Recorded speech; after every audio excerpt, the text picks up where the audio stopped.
to the nation.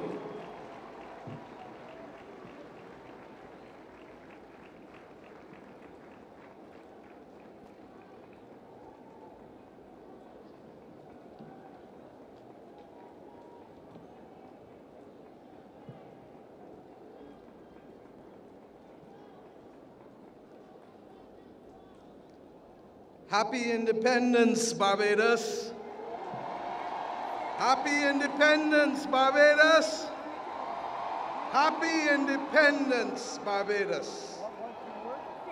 Your Excellency, members of Cabinet, President, the Senate, members of the Senate, Deputy Speaker of the House of Assembly, members of the House of Assembly, Lord Chief Justice, members of the Diplomatic Corps, but above all else, distinguished honorees, and above all else, the children of Barbados. I want to say to you, Sir Gary, that I've kept you special, because this moment at Kensington Oval represents for us the symbol of excellence for our country, and you represent for us the symbol of excellence for our people.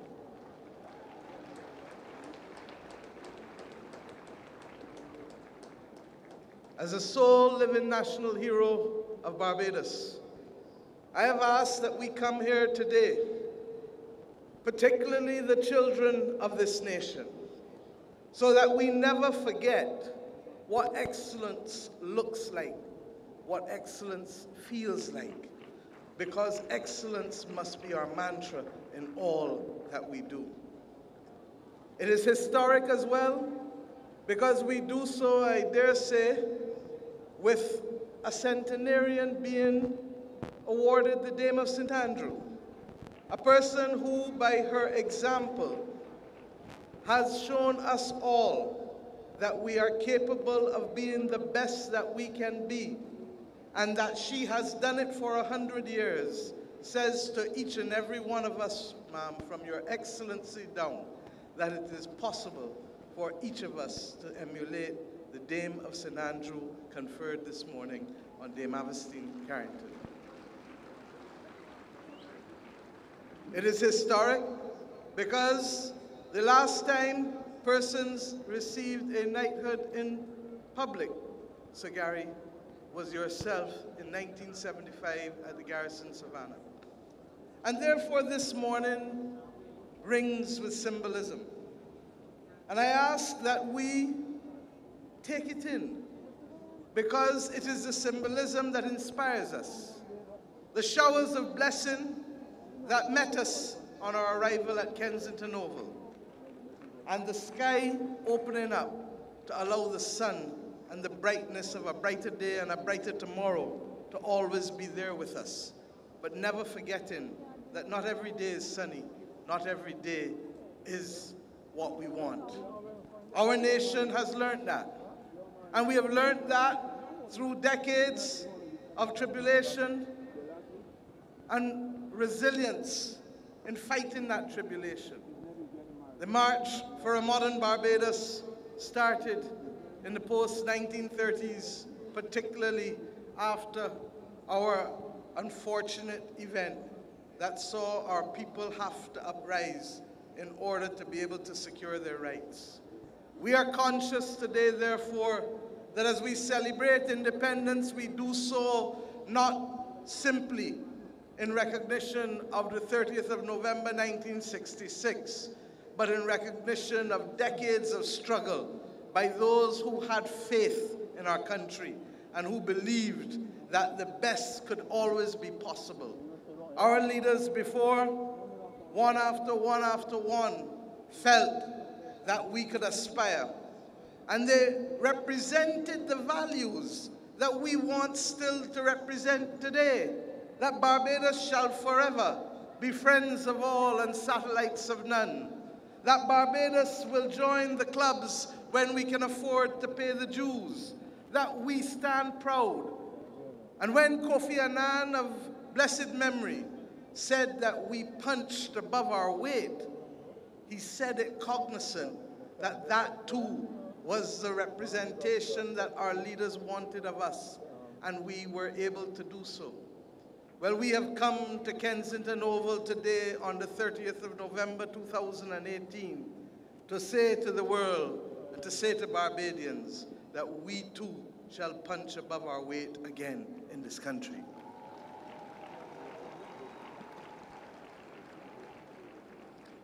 I say to all of us that our future is not assured, but we can craft it, as our anthem tells us. And as we craft it, let us do so cognizant that we aim to be a global voice, a global hub, that we recognize that we may not be the largest and we may not be the mightiest, but our voice counts and our voice adds value to global humanity. If we understand that, then by our living, in the words of our pledge, we shall do credit to our nation in all that we do and in all that we say. I ask each and every one of you to reach out to your children, to reach out to your parents, to reach out to your neighbors, to reach out to people you don't even know, and give that which is free: a cheerful spirit, a smile, a caring heart, a helping hand. These are the things that cost nothing, but these are the things that define a mighty people. And I ask us to remember these things, because this is what will make the defining difference. Those persons whom we honor today have in their own way added, and I want the children of this country to recognize that they must be the leaders who carry us forth. Yes, we live in an uncertain world today where we don't know whether people will choose to fight or to trade. But we live in a world equally where our voices count, because technology has given us power that we would not otherwise have, an audience that might not otherwise hear us. And I ask us to use it wisely and carefully. I say, too, to the children of this country, our aim in all that we do is to bring a better life for you. And ma'am, I ask your permission to turn, because I want to speak to the children of this nation. Yours is a blessed and special legacy. I ask that you never forget this day, because on this day, you begin to understand that you belong to a proud people and to a proud nation. But when you belong to something, you have to take care of it. And I want you, the children of this nation, to work with me and with your parents and your teachers and your community and the church to help take care of this nation as you would take care of yourself and your surroundings. Let us keep Barbados clean. Let us be patient with each other. Let us understand that everybody has strengths and weaknesses, and we need to be tolerant of each other. And sometimes we have to pause and give somebody a chance, because those who are stronger must always be able to show generosity of spirit to those who may not be as strong as us. And if we can do that, if you promise to do that, we as your elders and adults shall promise that we will build a nation of which you are proud, that we will secure your future by giving you the options that will make you better, stronger, and more educated and healthier. But if we do that together, then I believe that the simple goal that our government has set for our nation, that by 2030, each of our children upon reaching 18 should have been given the opportunity to be able to speak at least 2 languages, should be given the opportunity to be able to swim in our oceans, because you must never be frightened of the sea that divides us from the rest of the world, shall be given the opportunity to know what it is to play a sport, because in playing a sport you learn to play together and to play in partnership with others, to be exposed to an artistic discipline, because in being exposed to an artistic discipline, you learn to think, and you learn to care, and you learn to be tolerant. And finally, to be exposed to entrepreneurship and business, because nobody is going to give us a living in this country. We need to make a living in this world for ourselves.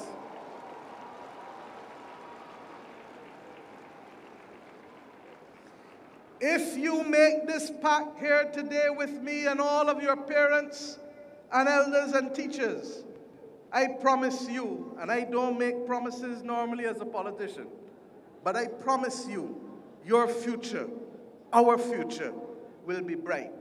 We have bigger battles to fight as a people, for the world has not yet come to the realization that we must take care of our environment, that the climate changes that we see can spell doom for an entire global population. And since they are not listening, we have to raise our voices to help them listen on this most fundamental matter that affects humanity. And to the wider Barbadian public here and across the world, I issue today, on the 30th of November 2018, an invitation for you to come home in 2020. 2020 will be that year in which we perfect our vision for the brightest possible Barbados. For we will be inviting all Barbadians, those by birth, those by marriage, those by choice, to come home during the year 2020. And we will start with the people of St. Lucie in January 2020, where we have everyone related to St. Lucie coming, and from there on, parish by parish, month by month, until we end in St. Michael on the 29th of November for the month of November. And then from the 30th of November 2020 to the 31st of December, we invite the whole nation to celebrate as we confirm the Gathering 2020 on the people of Barbados. For this is our statement to our own, and this is our statement to the people of the world.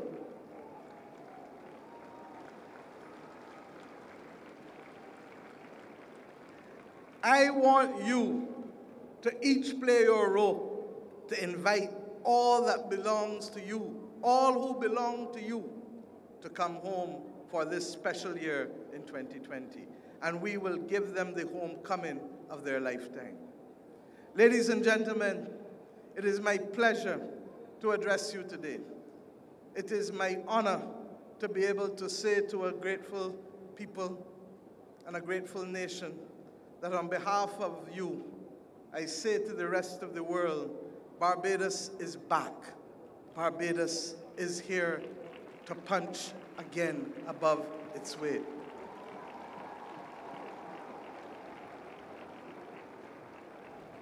Many asked why the national leadership badges this morning, because leadership is something that we became accustomed to in this country, and we must never lose it.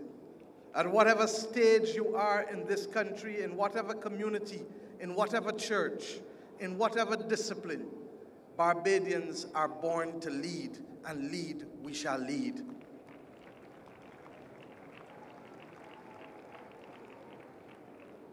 I asked as well that we be here, because when I was a child, one thing stood with me. It was the parade. And it was a song that was written at the time of independence.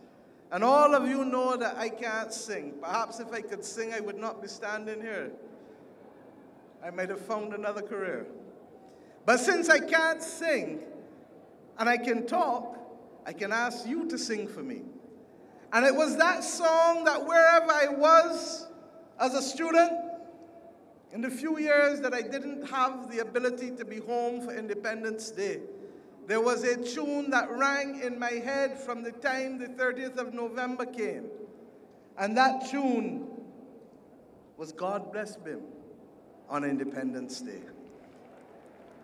The beauty of it is that the melody is simple. And the beauty of it is that I can give you the first line. Because those who are watching us in Australia, as my sister is, and those who are watching us in the United States of America, and those who are watching us in Africa and in Europe and Latin America, must at this moment hear the people at Kensington say one thing: God bless BIM on Independence Day. God bless you.